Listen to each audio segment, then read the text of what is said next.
మొదటి యోహాను 2:15. ఈ లోకమునైనను ఆ, లోకములో ఉన్న వాటినైనను ప్రేమింపకుడి. ఎవడైనను లోకమును ప్రేమించిన ఎడల తండ్రి ప్రేమ వానిలో ఉండదు. నెక్స్ట్, లోకములో ఉన్నదంతయు అనగా శరీరాశ, నేత్రాశయు, జీవపు డంబమును. హల్లెలూయా.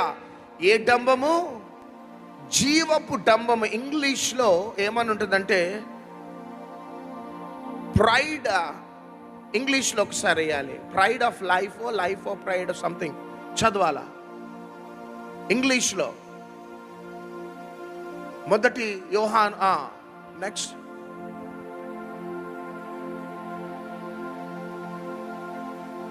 And pride of life. చూడండి, జీవపు డంబము అంటే ప్రైడ్ ఆఫ్ లైఫ్. మంచిగా విందాం.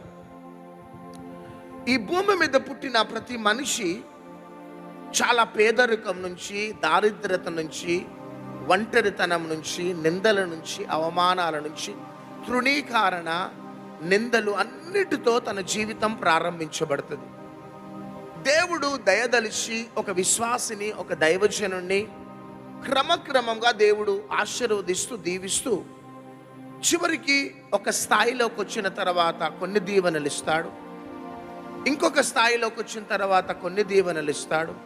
ఇంకొక స్థాయిలోకి వచ్చిన తర్వాత కొన్ని దీవెనలు ఇస్తూ చివరికి మన ప్రయాణంలో దేవుడు కావలసినవన్నీ కూడా మనకి అనుగ్రహిస్తాడు. అందుకనే ప్రసంగి అంటాడు, కార్యారంభము కంటే కార్యాంతము మేలు. మనం ప్రారంభ దశలో దేవునికి నమ్మకంగా ఉంటాం. ప్రారంభ దశలలో దేవుణ్ణి ఎంతగానో ప్రేమిస్తాం. రాజుల మొదటి గ్రంథం 3:3 ఏమని ఉంటుందంటే, సొలొమోను దేవుణ్ణి ఎంతగానో ప్రేమించినాడు అనేసి ఉంటుంది.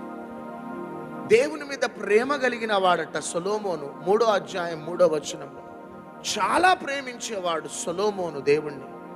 సొలొమోను వలె మనము కూడా మారు మనసు పొంది రక్షింపబడి బాప్తిజం తీసుకున్న వెంటనే దేవుణ్ణి చాలా ప్రేమిస్తూ, ఎక్కడ లేని ప్రార్థనా జీవితము, ఎక్కడ లేని ఉపవాసాలు, సభలు జరుగుతుంటే పరుగు పరుగున వెళ్ళటం, ఆ సభలలో కూర్చోటం, అక్కడ ఉన్న పనులు చేయటం, మన ఈగో ఫీలింగ్స్ని పక్కకు పెట్టి అక్కడ ఉన్న పనులు చేయటం, సంథింగ్ ఆర్ ది అదర్. ప్రభు మీద ప్రేమతో పరిచర్యలో దైవజనునికి కానీ ఆ మందిరానికి ఎంతగానో సహకరిస్తాం. సర్వసాధారణంగా ప్రతి విశ్వాసి, మారు మనసు పొంది రక్షింపబడిన ప్రతి విశ్వాసులో అది పనిచేస్తూ ఉంటుంది. కానీ మనం